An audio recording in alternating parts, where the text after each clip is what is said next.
TTP और हुकूमत के दरमियान रवा साल फरवरी से सालसों की मदद से राब्ताकारी और बातचीत का सिलसिला जारी है। ताहम 15 अगस्त को काबुल टेक ओवर के बाद से टीटीपी और हुकूमत के दरमियान तालिबान के हक्कानी नेटवर्क के जरिए से बातचीत में बहुत तेजी आ गई है। अक्टूबर में वजीर आजम पाकिस्तान ने टीटीपी से बातचीत और हथियार डालने के बदले में माफी से मुतल्लिक बयान दिया था। अब ये खबरें भी आ रही हैं कि पाकिस्तान और टीटीपी के दरमियान बराह रास्त मुज़ाकरात हुए हैं और इसके नतीजे दोनों फरीकैन के दरमियान जंग बंदी पर इत्तफाक हुआ है।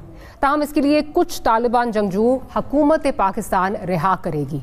बाज़ इत्तलात के मुताबिक कुछ हो रहा है और कुछ लिया जा रहा है और कुछ दिया जा रहा है। तालिबान के साथ मौजूदा जो बातचीत और जंग बंदी है, इस पर इत्तफाक के मुतालिक कहा जा रहा है कि इसमें टीटीपी के सारे धड़े जो हैं वो मुत्तफिक हैं।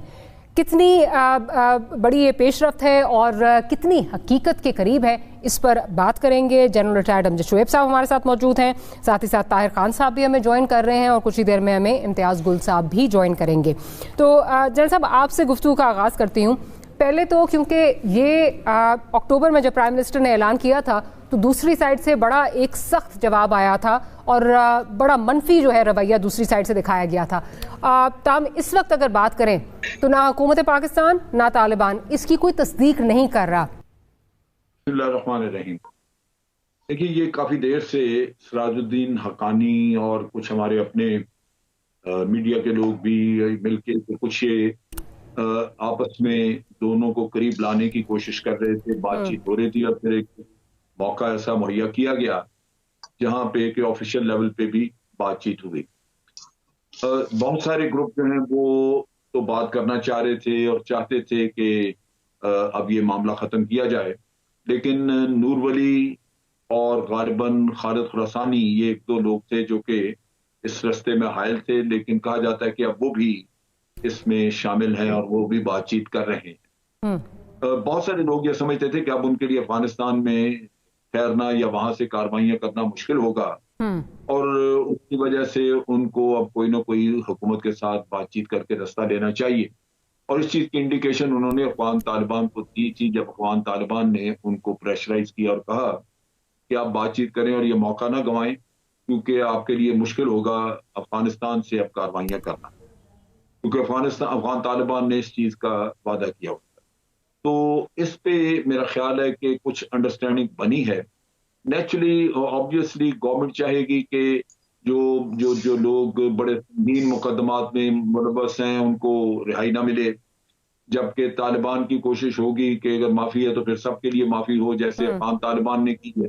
तो इस वजह से मुज़ाकरात फिलहाल बेनतीजा है, लेकिन एक आर्जी ट्रूस उस लिहाज से बेहतर है कि आपको कुछ रेस्पाइट मिल गया कि आप उसमें बातचीत करें। जहां तक पाकिस्तान का ताल्लुक है, पाकिस्तान में तो जनरली तमाम बड़े शहरों में हर जगह अमन है, एक्सेप्ट आपके जो बॉर्डरिंग एरियाज हैं फाटा के पुराने या अफगान ये बलूचिस्तान के, उनमें प्रॉब्लम वगैरह है। लेकिन पाकिस्तान आर्मी ने हुकूमत को बड़ा वाज़ेह तौर पे ये बता दिया था कि इसमें सरेंडर करने की जरूरत नहीं है, आप बातचीत करें। अगर कोई ऐसा लम्हा आता है कि बातचीत नाकाम हो जाती है तो पाकिस्तान आर्मी लड़ने के लिए तैयार है, हम अपना काम अपना फर्ज पूरा करेंगे और दहशतगर्दी को जब तक खत्म नहीं करते हम ये जंग जारी रखेंगे। तो इसका मतलब ये है कि हुकूमत के हाथ भी मजबूत किए गए और उनको इस चीज की यकीन दहानी कराई गई कि इसमें कोई जल्दी वाली या ऐसी बात नहीं है कि आप फौरी तौर पे कुछ सरेंडर करें। अब जो सूरत हाल यहाँ बन रही है उसमें यह है कि अफगानिस्तान फिर से लगता है कि यूं डिस्टेबलाइज होने जा रहा है। वहां दो तीन चीजें हैं।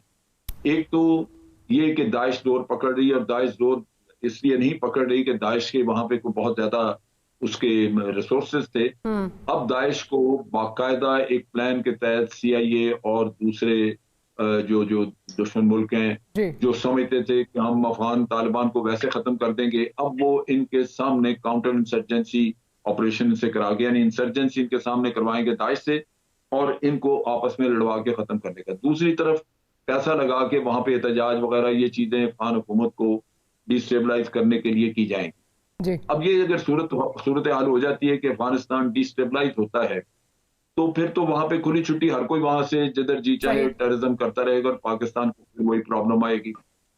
फिर हमारा ये भी मसला था कि हमें पहले मिलिट्री कोर्ट वगैरह थे और हम सजाएं वगैरह दे देते थे, लेकिन अब वो भी नहीं है। और पेशावर हाई कोर्ट से तो बेशुमार लोगों को छोड़ दिया गया, उनके केसेस जो है वो बनती है। तो पकड़ के या मार के मारा गया कोई तो ठीक, लेकिन अगर कोई पकड़े गए तो उनका क्या करें? तो अंदरूनी खाना भी निज़ाम जो है वो बिगड़ा हुआ है, जिसकी वजह से मेरा ख्याल है कि हुकूमत के लिए एक मजबूरी बन गई है कि चले इनसे कोई ना कोई सर, बातचीत की जाए। इसका क्या फ्रेमवर्क क्या होगा? क्योंकि जिस तरफ आप जा रहे हैं उस पर आगे आती हूँ, जरा ताहिर खान साहब से भी इंफॉर्मेशन ले लूँ, उनके पास भी बड़ी इंफॉर्मेशन होती है। सर, अभी तक खान साहब ये बात की जा रही है, जिस तरह जैल साहब ने भी कहा और ये खबरें भी आ रही हैं कि अभी एक स्टेलमेट की कैफियत है। गो के इस वक्त जंगबंदी जो है वो हुई भी है, लेकिन स्टेलमेट की कैफियत जो है वो नजर आ रही है। आपकी क्या इतलात हैं कि ये कब तक जो है मामला किसी राह पे जो है वो चलेगा, पॉजिटिविटी की तरफ जो है वो जाने का जो है ये गामजन होगा? ये बहुत शुक्रिया आपका। मेरी नज़र में इस वक्त कोई ख़ास जो कल जब ये खबरें आई थी तो मैंने पाकिस्तानी तालिबान के तर्जुमान को जो मैसेज किया और उसके जवाब में उनका यही आया था कि ग्राउंड पे इस वक्त कोई चीज़ नहीं है, यानी कोई मैच्योर नहीं हुई चीज़ें, कोई नतीजा सामने नहीं आई है। उनके अल्फाज थे जितनी भी खबरें अभी तक छपी हैं वो ज़राए की बुनियाद पर, किसी भी खबर में कोई भी किसी ने किसी का हवाला नहीं दिया। नाम तो आ रहे हैं, इसराजुद्दीन हक्कानी और फलां ये वो, लेकिन अभी तक किसी भी अगर एक अखबार में अंग्रेजी की, फिर उससे पहले एक गैर मुल्की रेडियो या उसमें भी था, फिर आज एक और अंग्रेजी अखबार में है, लेकिन सब मैंने पढ़ी है, उसमें नहीं है। मुज़ाकरात बिल्कुल हो रहे हैं, जब प्राइम मिनिस्टर ने खुद कहा था तो मुज़ाकरात है। तालिबान ने भी उससे इनकार नहीं किया कि मुज़ाकरात नहीं हो रहे, बल्कि कल के पैगाम में तालिबान ने कहा कि मुज़ाकरात से वो इनकारी नहीं है। लेकिन ये इतना आसान नहीं होता। आपने कहा कि वक्त कितना लगेगा। अगर अफगान तालिबान ने 18 महीने लिए हैं तो अमेरिका के साथ मुज़ाकरात का और मुआहिदे का, तो मेरे ख्याल में इतना आसान नहीं होगा, क्योंकि देखना पड़ेगा कि दोनों जानिब से पाकिस्तान की हुकूमत और तालिबान टीटीपी जो है कलदम, वो अपने मौक़िफ़ में क्या उससे पीछे हटते हैं या जो उनके अपने शराइत होंगे, मुझे नहीं पता कि क्या शराइत है, क्योंकि इस मौजू पे मैंने बहुत कोशिश की, लेकिन अफगान तालिबान कुछ नहीं बोलते। हाँ, वो भी मतलब है कि वो लोग भी कहते हैं कि है कुछ ना कुछ उनका रोल है, जो कि वज़ीर आज़म ने खुद भी कहा था। तो ये खोस का जो जिक्र हुआ है कि खोस में मुज़ाकरात हो रहे, तो मुमकिन है, क्योंकि जब हक्कानी का नाम जब आता है तो खोस उनका एक ज़दरान कबीला है, वो भी खोस में है। लेकिन तालिबान पाकिस्तानियों का जो मरकज है वो अब तो कुनड़ है या किसी हद तक तो निंगरहार में था। मुमकिन है कि मुज़ाकरात के लिए वो खोस की तरफ आए हों, जो ज्यादा सिकेवर होगा, क्योंकि अभी तालिबान का कंट्रोल है उसमें। तालिबान अफगान पे भी एक दबाव है कि वो इस न सिर्फ पाकिस्तानी तालिबान की बल्कि जो दीगर ग्रुप जो उन्होंने वादा भी किया है, और लेकिन हमारे लिए तो चैलेंज ये है पाकिस्तान के लिए कि जब से अफगान तालिबान की हुकूमत वहां आई है तो यह महसूस हो रहा है कि तालिबान के हमलों में कबायली इलाकों में और बिलखुसूस फिर वजीरिस्तान में हमलों में इजाफा हुआ है। तो तालिबान पे भी एक दबाव है, उनका मुआहिदा भी है कतर में, उसमें भी उनकी गारंटी है किसी को अलाउ नहीं करेंगे। कारण देखना पड़ेगा कि मुज़ाकरात मेरी नजर में ठीक है, होने चाहिए, क्योंकि मसले चैलेंज तो है। टीटीपी अगर अफगानिस्तान में हो तो पाकिस्तान के लिए बड़ा चैलेंज रहेगा। और अब तो टीटीपी की बनिस्बत उनके जो तमाम नाराज ग्रुप से वो भी वापस आ गए हैं। तो अब देखना है, मेरा नहीं ख्याल कि बहुत जल्दी कोई बड़ी पेशरफ हो।